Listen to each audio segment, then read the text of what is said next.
Settle in. Take one breath, just one, a little deeper than the last. And then let everything go just slightly. Not all at once. Just slightly. The way a hand goes when it stops gripping something it was holding too tightly, and the fingers open, and there is just the warmth of the air. Good. I want to take you somewhere tonight. Somewhere high up, and very old, and very still. Somewhere the world's noise does not reach easily. It has to climb a long way to get there, and usually it gives up before it arrives. I want to take you to a monastery. Not a grand one. Not the kind you see in paintings, with golden rooftops catching the morning light. This one is simple. Stone walls, worn smooth over centuries by hands and weather. Wooden doors, heavy enough that when they close, the sound they make is the sound of everything outside becoming distant. It sits at the edge of a mountain, on a ledge that catches the last of the evening's light before the valley below falls into shadow.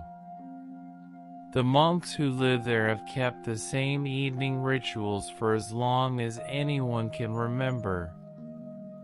The same bell at the same moment. The same walk from the meditation hall to the sleeping rooms. The same single candle left burning in the central courtyard until the last person has gone to rest. It is into this monastery that our story begins. Not with the monks. With a student. His name was Arjun. He was young, not a child, but young enough that he still believed his questions were the most important thing about him. He had come from a city far. Below, in the valley, where the streets were always loud and the days always moved faster than felt comfortable. He had come because he could not sleep. Not simply the ordinary kind of sleeplessness that comes after a difficult day. The deeper kind. The kind where the mind becomes its own company and refuses to quiet, no matter how tired the body is. The kind where you lie in the dark and your thoughts are so present, so insistent, that the room itself seems to hum with them. He had tried many things. He had read books about the mind. He had learned breathing exercises from other teachers in the city. He had sat in various rooms and tried to meditate, and his thoughts had simply laughed at him, politely, and continued. Someone, a friend, an older friend who seemed to carry her calmness the way others carry their keys, had told him about the monastery. She had said, "There is a monk there. He doesn't teach the way other teachers teach." But the students who sit with him come back changed. Changed how? Arjun had asked. She had smiled, which was not an answer, and also was the most complete answer she could have given. He had climbed the mountain on a morning that was cool and gray, with clouds sitting just below his feet for most of the path. When he reached the monastery doors and knocked, they opened almost immediately, as if someone had been watching the path from above. A young monk showed him to a small room. Stone floor. A sleeping mat, thin but clean. A window that looked out over the valley, where the clouds were now lit from below in a faint amber, the last of the sun doing its quiet work before it left for the night. The young monk said, "The teacher will see you in the morning." Arjun nodded. Then he asked, "What should I do until then?" The young monk looked at the window. He said, "Watch the valley go dark. It only happens once tonight." And then he left. Arjun sat by the window. And, for the first time in longer than he could place, he did not reach for anything. He did not try to think about why he could not sleep. He did not rehearse his questions for the teacher or plan what he would say. He simply watched the valley below him fill, very slowly, with the dark, the way a glass fills with water, from the bottom up, the shadow climbing the far hillsides, the last patches of pale sky narrowing into stars. He slept that night. Not perfectly, but he slept. The teacher's name was not given to Arjun.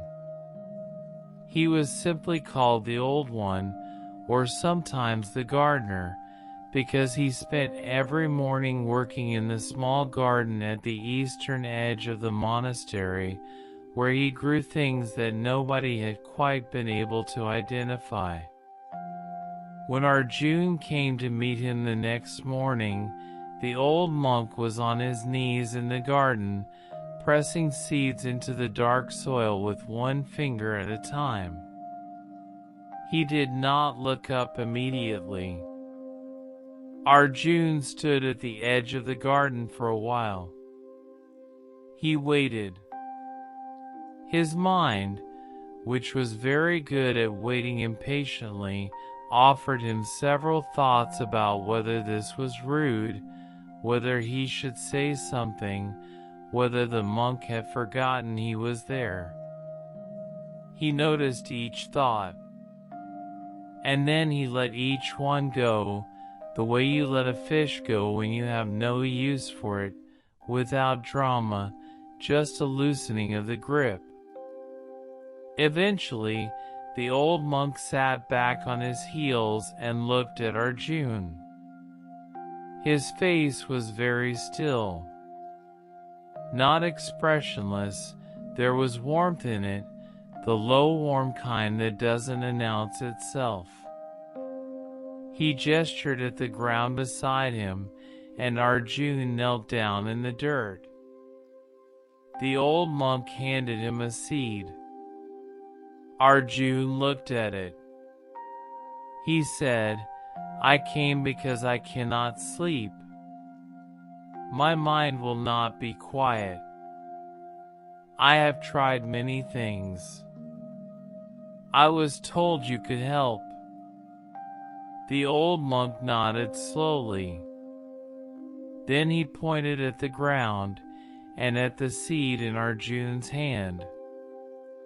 "Press it in," his gesture said. "Just there." So Arjun pressed the seed into the earth. And they worked in the garden together, in silence, until the morning bell rang for the midday meal. At the meal, each monk received a bowl. The bowls were plain, rough clay, shaped by hand, each one slightly different, worn in different places, carrying the history of the hands that had held them over many years. Arjun's was wider than most, with a small chip at the rim that had been smoothed down until it was just a memory. Before the meal was served, there was a moment, a still moment, while everyone sat with their empty bowls held in both hands. Arjun held his bowl. He looked around at the other monks. Their eyes were down. Their faces were still. They were simply sitting, simply holding their bowls, simply being in the moment before the meal without rushing toward the meal itself. He tried to do the same.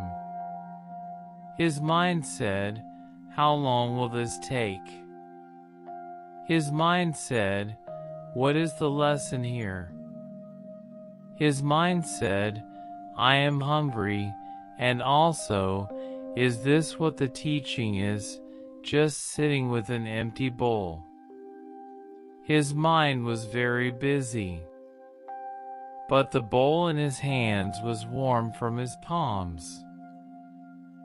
And the courtyard was very quiet. And after a while, he couldn't say how long.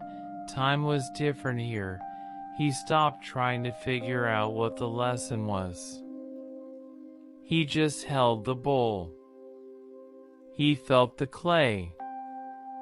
He noticed the small roughness near the chip at the rim. He noticed that his breathing had slowed. When the food was served, he ate slowly. Not because he was trying to.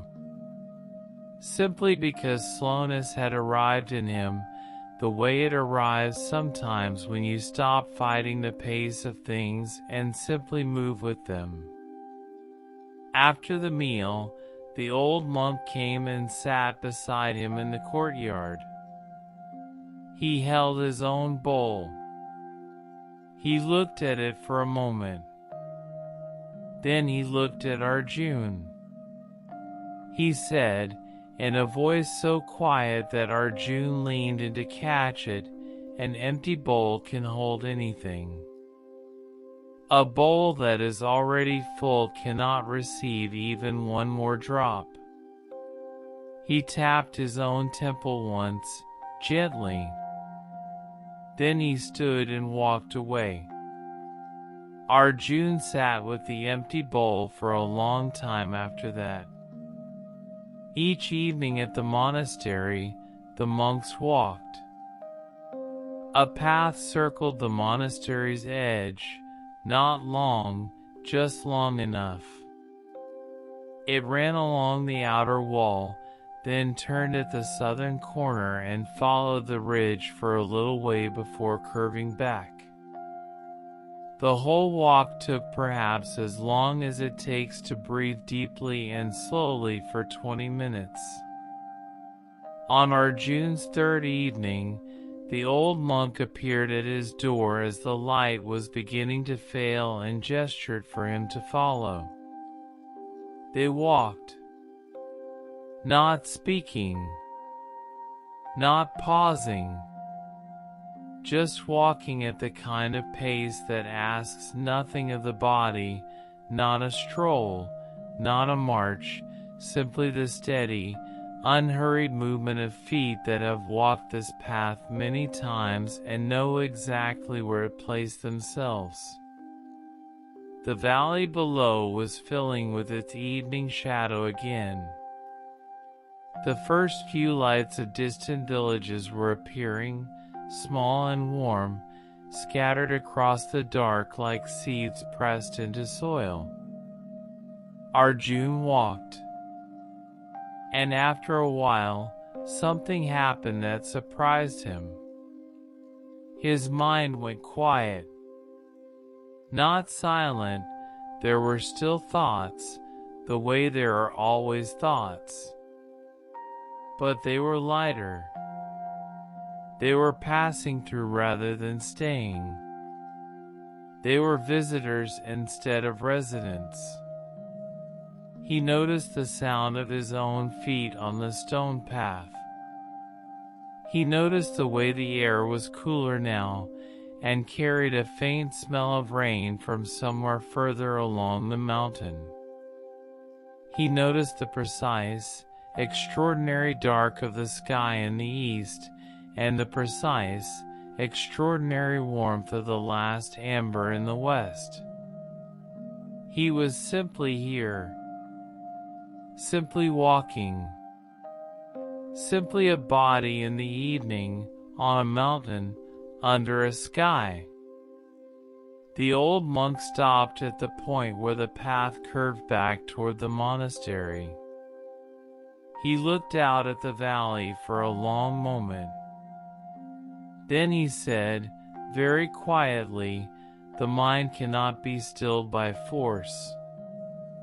It stills itself when the body gives it somewhere to rest." He turned and walked back. Arjun stood at the ridge for a moment longer. The valley spread below him, enormous and patient, doing exactly what it had always done, simply being there, in the dark, holding the scattered lights of all those lives in all those small warm rooms. He breathed. And then he followed the monk back inside. On his fifth night, Arjun could not sleep again. The old sleeplessness had come back, not as strongly as before, but it was there. The thoughts arriving one after another, too bright for the hour, too insistent for a body that was tired. He got up. He walked through the stone corridors to the central courtyard, where the single candle burned each night. The old monk was already there. He was sitting very still, looking at the candle. He did not seem surprised to see Arjun. He gestured at the place beside him, and Arjun sat. They both looked at the candle. It was a simple beeswax candle, the kind that gives off a light that is more amber than white, warmer and less certain than electric light, with a small pool of softness around it and then the gentle dark beyond. After a while, Arjun said, "I still cannot stop thinking." The old monk said nothing. He simply looked at the candle. Arjun followed his gaze. He looked at the flame. A candle flame is never still. It moves constantly, not dramatically, not in a way you could call restless, but with the continuous small motion of something that is alive. It bends. It recovers. It bends again. It is never in exactly the same shape for more than a moment. And yet, it gives the same light. It gives the same warmth. The small movements do not diminish what it is. They are simply what a flame is, always moving, always arriving at the next moment, never held. Arjun sat with this for a long time. Eventually the old monk said, so softly it was almost not words at all, "You are not the thoughts. You are the light that sees them." The candle moved. The courtyard was still. Arjun felt something in his chest loosen, not dramatically, not all at once, but the way a knot loosens when you stop pulling the wrong end and simply let it go slack. He sat beside the candle until his eyes were heavy. Then he walked back to his room and lay down. And the thoughts came, as they always did. But he watched them the way you watch a flame, without grabbing, without following, just noticing the light. And slowly, slowly, the thoughts dimmed. And he slept. There came a night near the end of Arjun's time at the monastery when something shifted so quietly he almost missed it. He had spent the evening working in the garden. He had sat at the evening meal. He had walked the ridge path, watching the valley fill with its patient dark. He had come back inside and sat for a while in the meditation hall, which was lit by a row of small candles along the far wall, their light reflecting off the polished wooden floor in long warm lines. He had not been trying to learn anything. He had not been watching himself for progress. He had not been asking whether he was better, whether the teaching was working, whether he was doing it right. He was simply there. Simply in the hall. Simply warm. Simply watching the candlelight move on the floor. And at some point he realized that his mind was quiet. Not forced quiet. Not the brittle quiet of someone holding their breath. The genuine quiet of a room when everyone has left and the last sound is finished echoing and there is simply the presence of the space. He did not try to hold it. He knew now, from the candle, from the bowl, from the walk along the ridge, that holding it was exactly the wrong thing. You do not hold quiet. You simply do not disturb it. So he sat, and the quiet sat with him. And eventually he walked to his room, and lay down on his mat, and looked at the dark ceiling, and felt his own breathing, and was simply there, present in the dark, without demanding anything from it, without needing the night to be different from what it was. And the night, having nothing to prove, held him very gently. And he slept. On the morning Arjun left, the old monk was in the garden again. Arjun came to say goodbye. He stood at the edge of the garden. The monk was watering something small and green that had only just come up through the soil in the past few days, one of the mysterious seeds from the first morning. Arjun said, "I don't know how to thank you." The monk looked up. His face was the same, warm in its stillness, unhurried. He said, "You already knew everything I showed you. You had simply been talking too loudly to hear it." Arjun smiled. He asked, "What do I do when I am back in the city and the noise returns?" The monk looked at the small green shoot. He said, "Do what it does. Grow toward the light. Not quickly. Not loudly. Simply grow." He went back to his watering. Arjun stood there for a moment longer.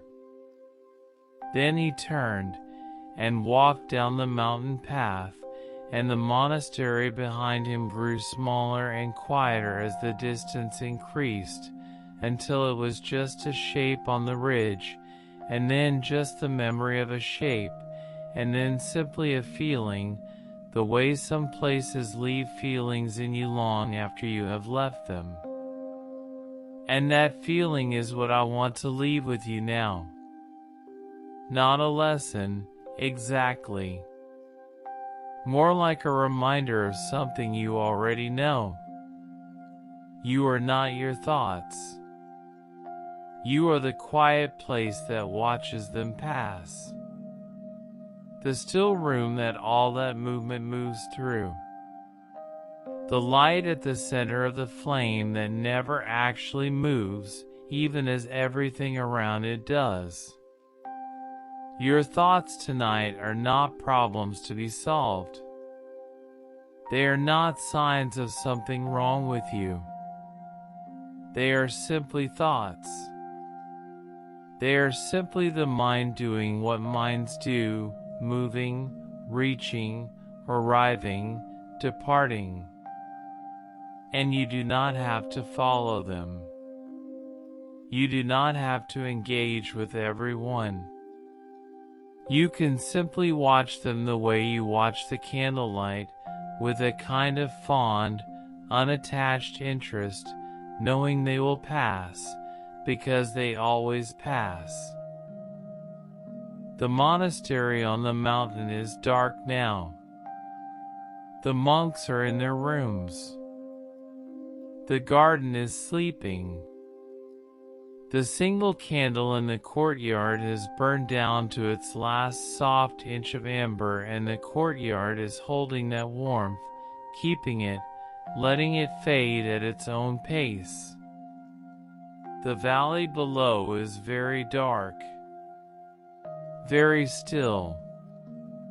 The scattered lights of all those small warm rooms are still there, all those people in all those beds, breathing, resting, letting the night do its patient work. You are one of those lights. You are in your room. You are warm. The day is done and it has released you, completely, without condition, the way the day always releases you in the end. There is nothing left to hold tonight. Let your hands open. Let your jaw release. Let your breathing find its own pace, not the pace you choose, not the pace you decide is correct, just the pace your body already knows. The pace it has always known. The breathing that happens when you stop managing it and simply let it be. You are the quiet place at the center.